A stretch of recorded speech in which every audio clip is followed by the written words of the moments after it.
إن الحمد لله نحمده ونستعينه ونستغفره ونعوذ بالله من شرور أنفسنا ومن سيئات أعمالنا من يهده الله فلا مضل له ومن يضلل فلا هادي له أشهد أن لا إله إلا الله وحده لا شريك له وأشهد أن محمدا عبده ورسوله أما بعد السلام عليكم ورحمة الله تعالى وبركاته all of our viewers.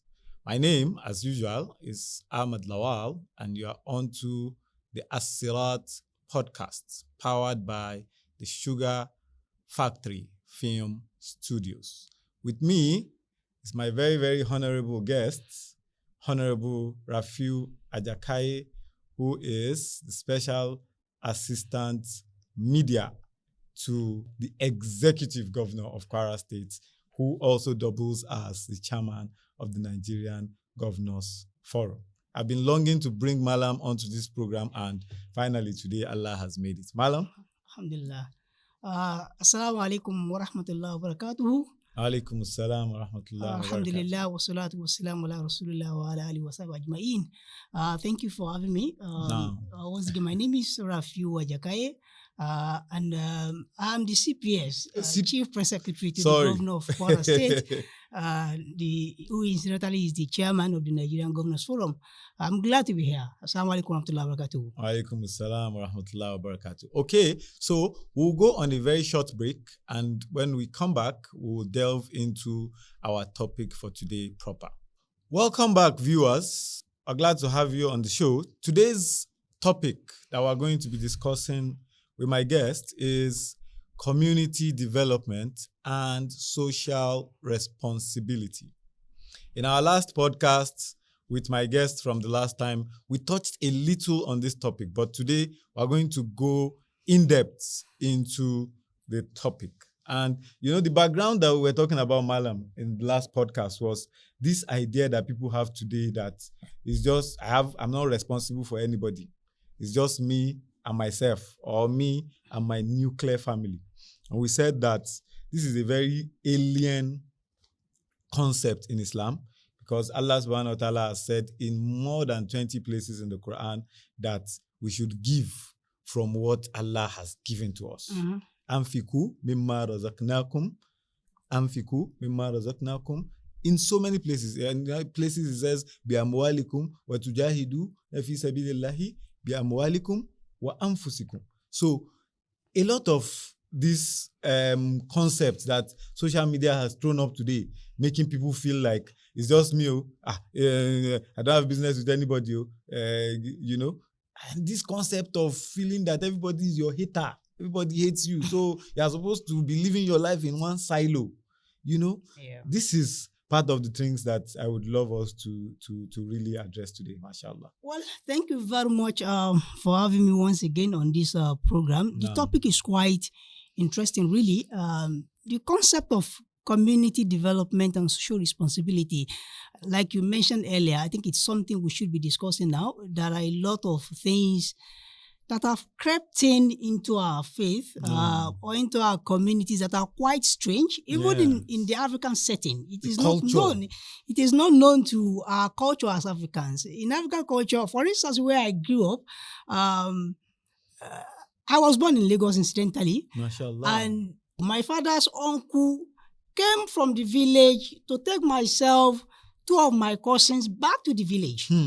That was where we had our basic education, primary education in Alabi.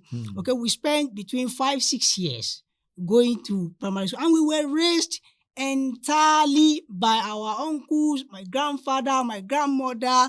We lived in a large extended family. And this culture, alhamdulillah, still exists within our family today. Mashallah. You have people contributing to do A, B, C, D. Like I said, the topic is quite interesting, really, because it's a shame, really, some of the things we see in our community today. You have someone who wants to spend, let's say, 1,000 naira on a medical bill.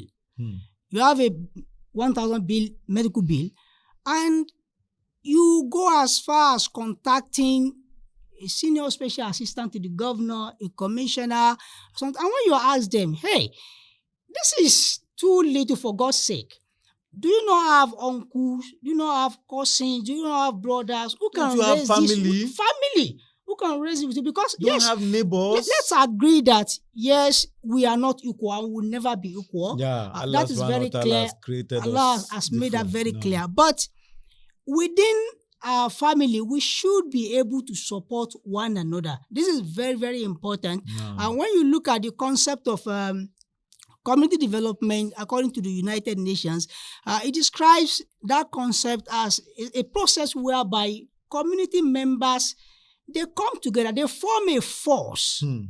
They form a force to come up with solutions on issues affecting the generality of the community. No. So it is not known to Islam, whatever, a situation whereby everyone operates within the silos and saying, okay, it's me and my family, it's me alone. And even some people are even saying, to the extent of saying, okay, I have to be okay first. You know, no, the common saying now even Exactly. is that you don't owe anybody anything. There is And no, that- there, when I there- hear there that, is no such thing, because if Allah subhanahu wa ta'ala said in the Quran that Ya ayyuhalladhina amanu qu anfusakum wa alaykumun nara.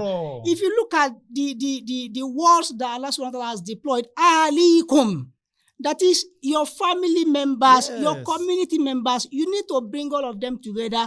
You need to forge a common front to address issues affecting all of you. Naam. Now, the issue of someone wanting to be on their own or wanting to be responsible only to themselves is not known to the culture of Islam. I hope that At all. we'll have people coming together to enlighten our people, to let them understand that together we are stronger. Exactly. We are And that's stronger the aim together.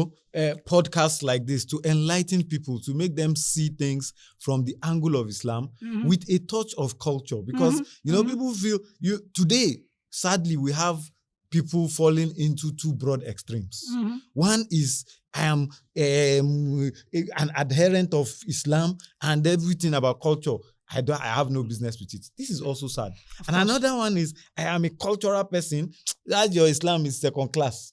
They might profess to be Muslims, but they don't really live by Islam. So this is the main aim of this podcast, to try and make people see how they can blend faith with culture and live perfect lives. Because, it's just like what you have said. Allah subhanahu wa ta'ala said, وَجَعَلْنَا بَعْضَكُمْ فَوْقَ بَعْضٍ دَرَجَاتٍ لِيَبْلُوَكُمْ فِيمَا آتَاكُمْ. Some people will be above, some people will be below, but it is all a test from Allah. You that have, it is a test. How will you spend what you have? Because it is not your wisdom that has given it to you. It's not your intelligence that has given it to you. It's not because the other man is dumb or is stupid or is not wise that he is poor. Well, the truth of the matter is that our people need to understand that Islam has not come to eradicate your culture. At all. This is very clear in different books of Sharia, and we are told, even in our basic classes, that anything that Islam is not categorically opposed to and is within your culture, it is allowed. For instance, Al-aslu fil adat. Exactly. Al-ibaha. Exactly. The way I'm dressing now is not the way Arabians dress. Islam incidentally was raised within the ranks of the Arabians. No. Arabians have their ways of Their own dressing. culture separate from Islam. Culture which is separate from Islam. Now, the fact that they dress the way they dress, the fact that they love it, they consume a lot of meat, they do a lot of and all of those things, does not necessarily mean that I have to do the same thing if it doesn't work for me.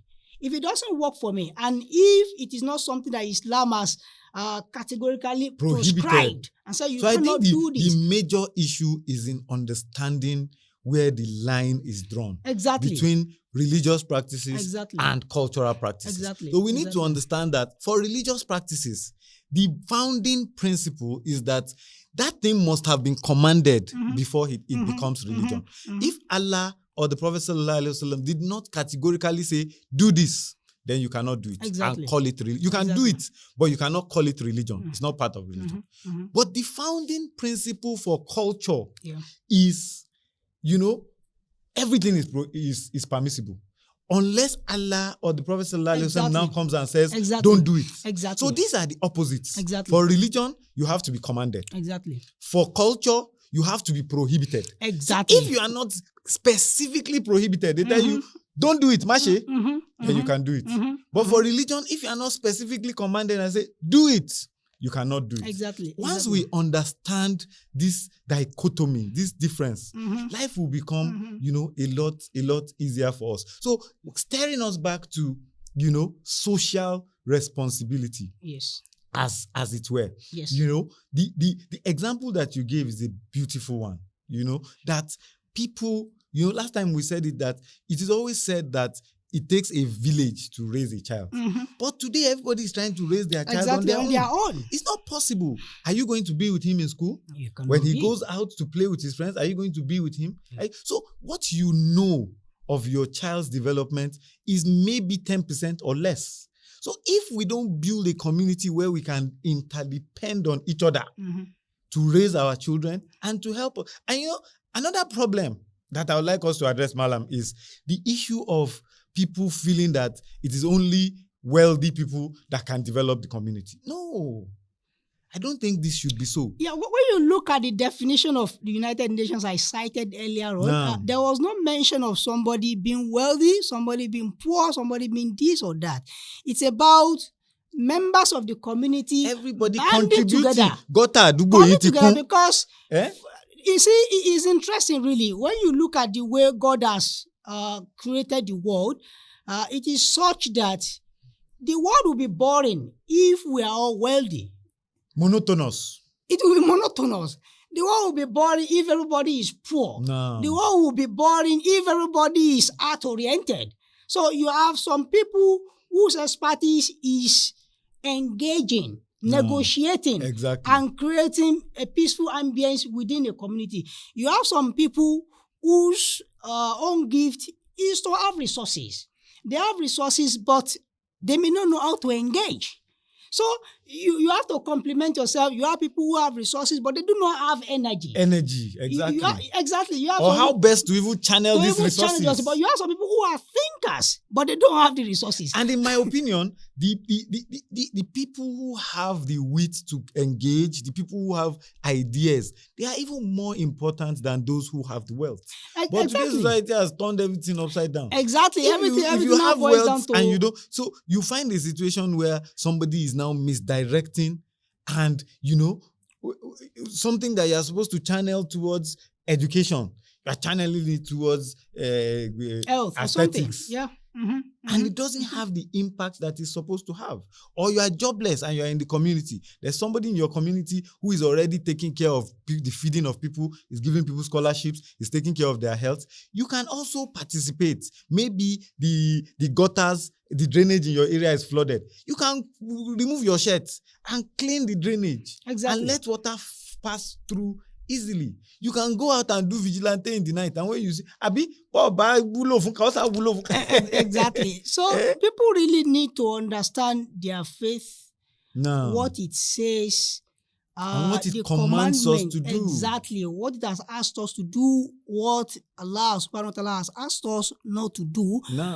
If you truly understand those things, for instance, there is this hadith of the Prophet where the Prophet was recorded as saying that Sallallahu Alaihi Wasallam, that Jibril, that the Prophet was quoted as saying that Jibril came to him, admonishing him to take care of his neighbors. To the extent that he started thinking whether Jibril was going to be the one to inherit his neighbors. Now, why are you asking me to take so much care of my neighbors? Are you going to add them to my will? Exactly. Are you going to add them to their will? So, which goes to tell us that in a community, we need to take care of ourselves. We need to look after one another. The fact that someone has owned a particular property does not mean that it ends there. You are not going to look after that property when the person is no more, because you never can tell. I'll give an analogy here, and it may sound funny. I've heard stories of some women, and this is quite funny, I admit, who insist that their husband can never marry another person. Another woman. Some of them will say, maybe a woman has lost her husband. And the woman who hasn't lost her own husband, maybe they are very young, is saying that, no, you cannot marry something. And unfortunately for the woman, a year after the husband died, her own husband too. Her own husband died. Subhanallah. So she's now in a position that other woman was. Other one is. So that takes us to the fact that we need to put ourselves in the shoes of the next person. The moment we do that, our actions, what we say, our behavior, the way we handle everything will be tailored towards the welfare of the collective. Not just personally. Our own personal because what agenda. goes around comes around. So we need to look after one another. The same thing. Coming to the issue of social responsibility now, you have situations whereby government has put some facilities somewhere. The governor, the commissioner, the SA, whoever, they cannot be everywhere. At the same time. They cannot be everywhere. In fact, the system is not structured in such a way that the governor will always be everywhere. It is structured in a way that everybody will be the caretaker of public properties. Exactly.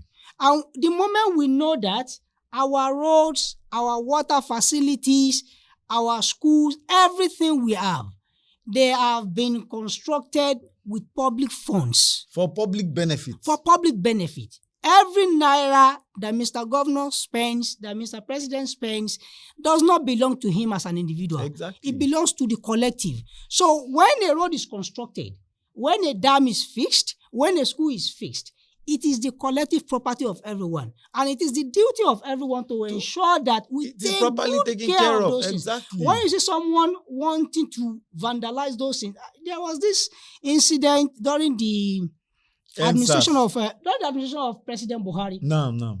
They had newly commissioned a railway project. I remember. and people went and removed. And they went the track. The question is this: what tells you that your family member will not be on the next railway? Is the president going to join us in taking the train? Even if he does, and you have your members of your family also on the same railway, and then you have removed the track, what happens? Everybody dies. And for every individual who dies untimely, pardon that word because there's no such thing in Islam. Exactly. But for every soul that dies as a result of your negative action, consequences. Exactly. Social consequences in our society. Because for every father who has died, a child has been orphaned. Exactly. A woman has been widowed. There will be domino effect on the society. So. And here we have a society that does not even want to take care of the orphans. There should be collective responsibility on the part of everyone. Very important. Because when everything works well, everybody is fine. Exactly.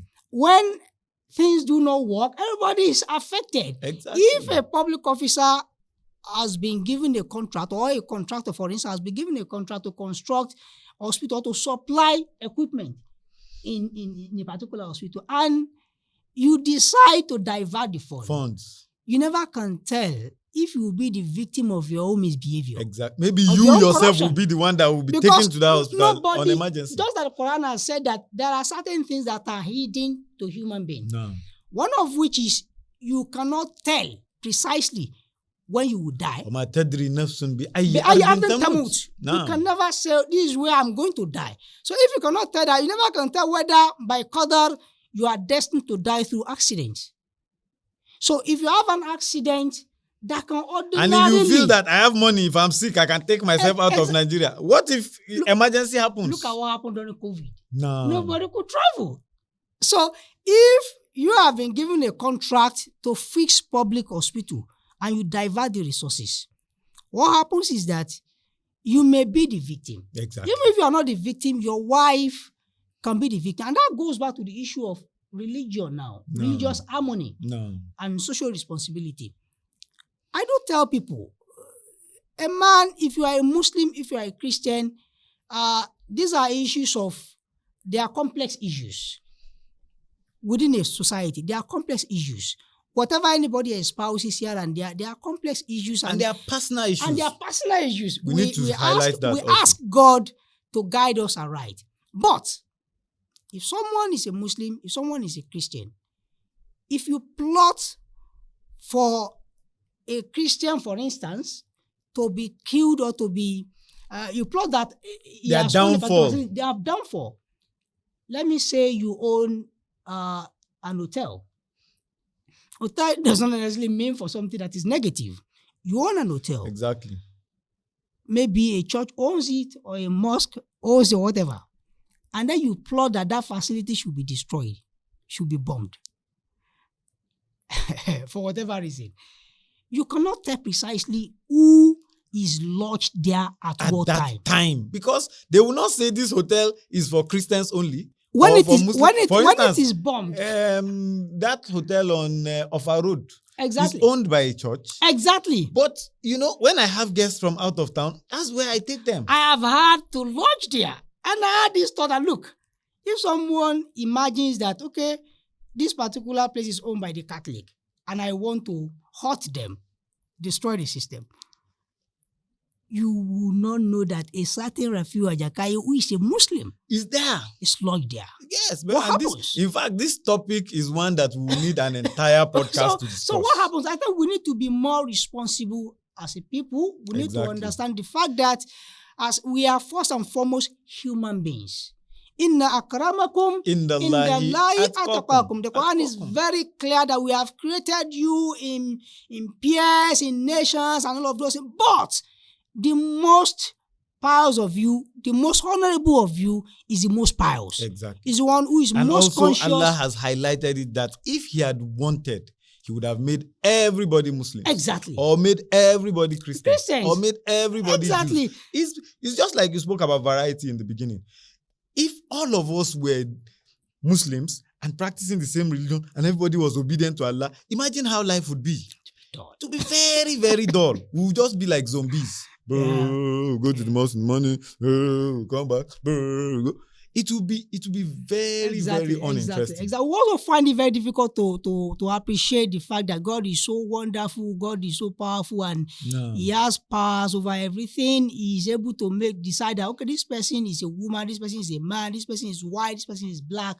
But ultimately, we belong to the same human family. Exactly. Human community.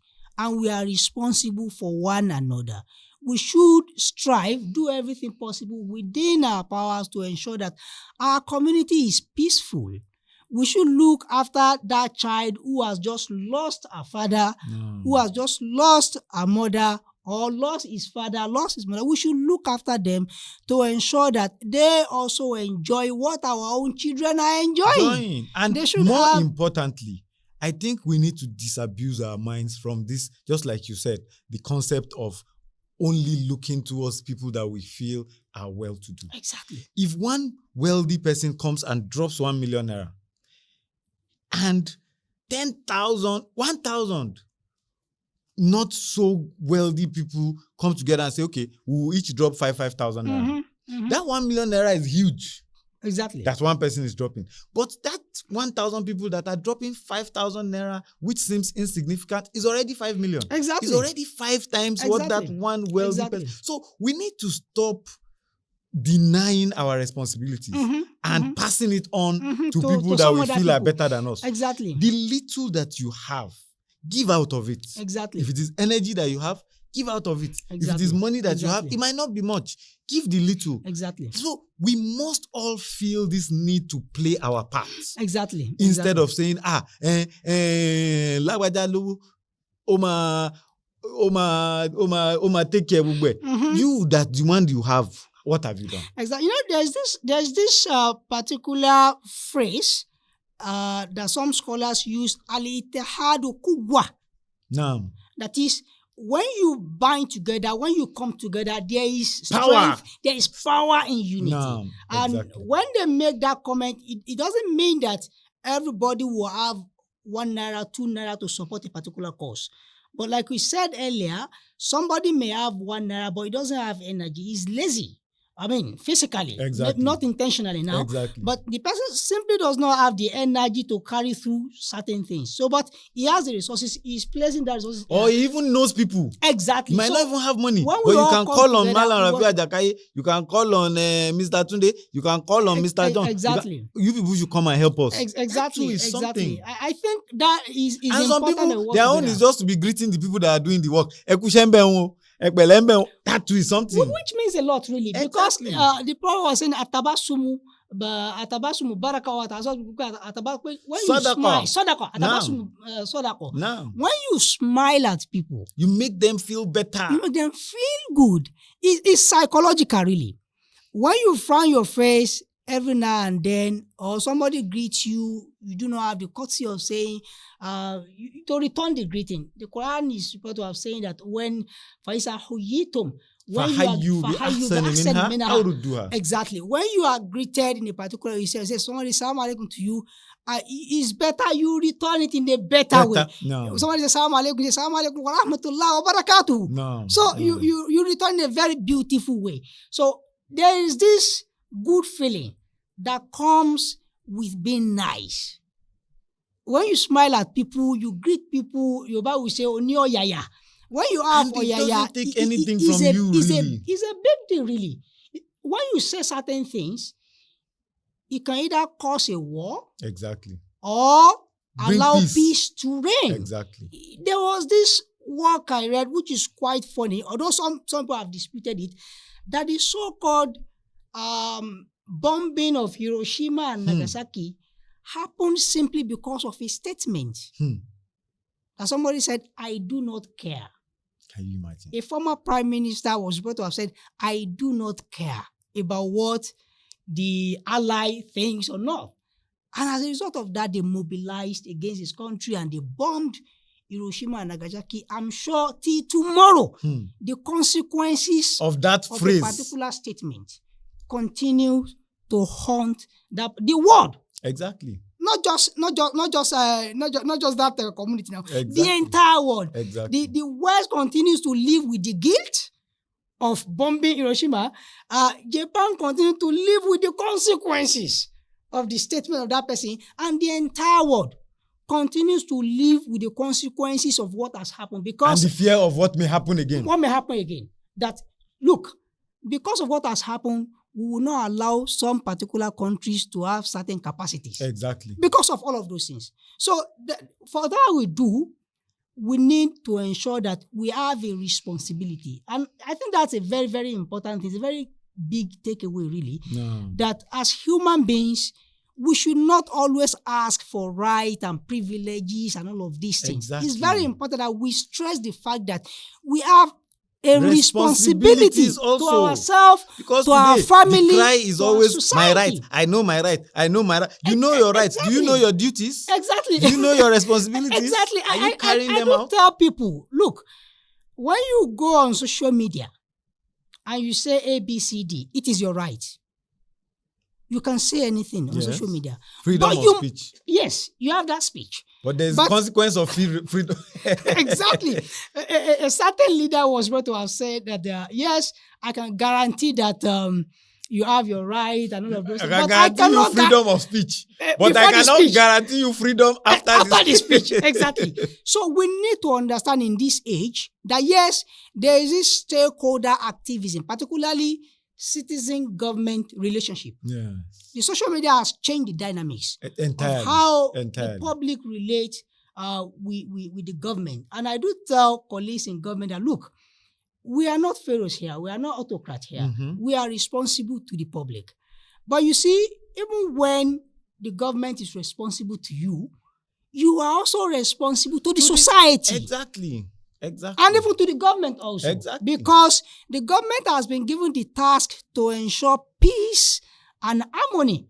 And public welfare. And that entails a lot of things. For you who go on social media and say A, B, C, D, you need to imagine, before you say it, what will be the consequences of my action on the particular thing. There was this work again. Pardon me to refer to works again. Yes. There was this incident in the US a certain person posted something on social media in 2016. It was purportedly using a code, meaning that a certain presidential candidate was involved in some kind of immoral action. A certain individual read that thing and he headed straight to the facility where some children were allegedly being kept, and he opened fire. Can you imagine? And several souls were lost in the process because of a social media post. Back in Nigeria in 2020, we had a very unfortunate scenario. Some persons claim that the gentleman who is now the president of this country allegedly owns Oriental Hotel. Exactly. Sorry, we are mentioning names. And a lot of things happened. And they went and there were chain reactions to the extent that a particular TV stations was burnt down. The hotel itself was burnt. Down. So, and apart from, we can even say these are private properties. This led to people even vandalizing public property. And killing policemen. They are the ones that use this thing. And killing policemen. You are the ones that will go and enter BRT and pay cheap, and you are the one that is burning the BRT. Exactly. Afterwards, you now claim that transportation is expensive. Because it's still your money. Money that they're supposed to divert to other things that they will use to replace these things. So we really need to do better as a people. Exactly. We need to understand that just like we have rights, other people have rights over us also. Other people, have we owe people a lot. This common saying that is on social media now that you don't owe anybody any explanation, you don't owe anybody no grief for anybody. This is not our way as Africans. Exactly. And it is not our way as Muslims. Exactly. The Prophet ﷺ said that a Muslim has rights. And he called it rights. When they say something is a right, you must give it. A Muslim has rights over a fellow Muslim. If he sneezes and says Alhamdulillah, you must say Yarhamukallah. Exactly. If he says salam to you, you must respond to his salam. If you are the one that comes to meet him, you must say salam to him. Absolutely. If he dies and they are carrying his dead body, you must follow. Exactly. It's not a matter of choice. Even for a non-Muslim, Islam is so beautiful that if a non-Muslim has died and his corpse is being carried away, Islam mandates you that you have to get up. That. Yes. You can't sit when a corpse is passing. You have to get up as a mark of respect for a fellow human being. Also, you don't feel that you are existing alone. Because, if you are existing alone, who will sell things to you in the market? Who will build the house that you will be the bricklayer, you will be the electrician, you will be the plumber, you will be the market woman, you will be the teacher. It's not possible. You can't be everything. It's not possible. So you have to play your part, be the best human being that you can be, and enjoin other people to be the best they can be, and then the society will be better for it, collectively. So we don't because honestly, Mallam, if I were to be asked, social media, as it were, does more harm today than good. There is need for a little bit of regulation. For instance, now people will come out, say things that are totally wrong. And outrageous. Totally false. Apart from it being outrageous, it is false. They can go and bring a video from another African country. Exactly. Like yesterday, I saw a video where they said a man was the chairman of a political party in a village, and that they gave him palliatives and he kept it. So they tied him to a tree, they were flogging. Meanwhile, this video has been circulating for over 5 years. And the narrative then was that he was always beating his wife, so his brothers tied him and caned him. Exactly. Now, they have brought that same video, and just by changing the caption, to depict another story entirely. You can incite thousands of... Look at what happened during NSAS. Yeah. So you have a problem with SARS. It's a valid problem. But now you go and bring videos of things that did not exist. That did not happen. And then you go, you're vandalized. You're saying that SARS is going against your human rights. But you are now going to vandalize the property of your fellow citizens. Exactly. My store was burgled completely. Exactly. Every single thing was taken out of it. My car was dismantled. They removed everything in the car. Tapping glass, they removed all the four tires. How is that related to? How is it related to? So now you are saying that you are being victimized, but you are victimizing yourselves. Exactly. Because we don't have this sense of community. we believe that once I am okay, then there's no problem. Exactly. Which is even the SARS today. I was born and raised in the north. If you are walking around in the north and you see somebody who has a problem, maybe his tire is deflated or his car is overheating, or you will immediately stop and respond and help the person. You don't want to know where they are from. You don't want to know who they are. Then I came to Ilorin in 2009, 2010, and I saw somebody whose tire was, and we're going in the taxi. I was telling the taxi driver, stop now. Can't you see that this person? Everybody was just looking at me like this. Where did this one come from? I had to tell the person, I had to pay the taxi driver, calm down, help the person, and take another taxi. Everybody was looking at me like I was mad. Yeah, it's unfortunate, really. It's unfortunate. Going back to the issue of the social media you mentioned earlier on, I think our democracy is evolving. No. Our people are or appear to be enjoying the civic right that come with democracy, not minding the consequences of them abusing such right, which is what we have seen. For instance, those who burgled your shop, those who carted away things from your car, they were not mindful of the fact that you hired some people. We have employees. And that a business was dying because of their action. Of these employees might even be their nephews, their cousins. Exactly. Now, for every business that dies, there are social consequences, which is why government is always very, very careful in sacking people. There are instances where ordinarily government ought to fire some people. But you then look at the social consequences of you firing an individual. Because when you fire such a person, that's where he earns his living. That's where you get the resources to send the child to school. Exactly. For every child that has been denied education, there's a societal backlash. Exactly. His future is being cut short already. Because he will now become most likely, one of the wretched of the earth. And when that happens, he is unable to also raise a healthy family. So the cost of it is higher than sacking that person. Exactly. So, but you see, talking about the social media, the truth of the matter is that across the world, governments are confronted with that dilemma of how to handle the emergence of the social media, how the people use the social media. Ultimately, I believe we'll get there.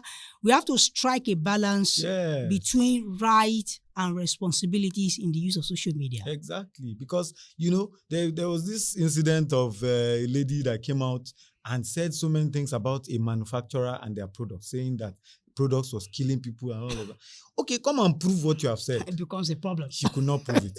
Now, the man took her to court and people are saying that... people are making noise. This person has been doing this business for decades, over 4 decades. Selective outrage. And he would have lost his entire source of livelihood because of one person's careless statement. It's something that really needs to be... So, social media is just like an extension of real life. We need to find a way to moderate ourselves. Now, before even government says, do this, don't do this, we need to see it as a social responsibility to only say that which we know to be true and can prove.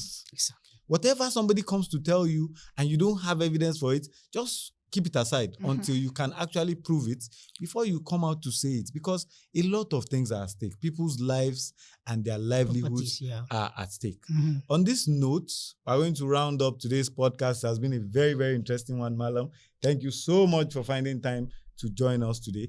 We hope that everything that we've said here will be beneficial and people will engage themselves more in being a part of their community, in developing their community, in making their community a better place. And let's not forget that your community starts from your family and then your neighbors and then the extended society. The human community. So impact on your family goes out there and impacts good morals on the society and everybody will be better for it.